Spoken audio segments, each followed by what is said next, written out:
बॉबी 4 महिने झालं तू रोज स्टँडवर येऊन बघतोयस, विचारून टाक ना यार.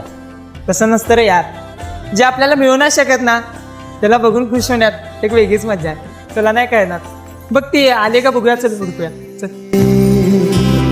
बोलायचे असे कसे बोलायचे न बोलता आता तुझ्या सवे तुझ्या बिना असायचे आता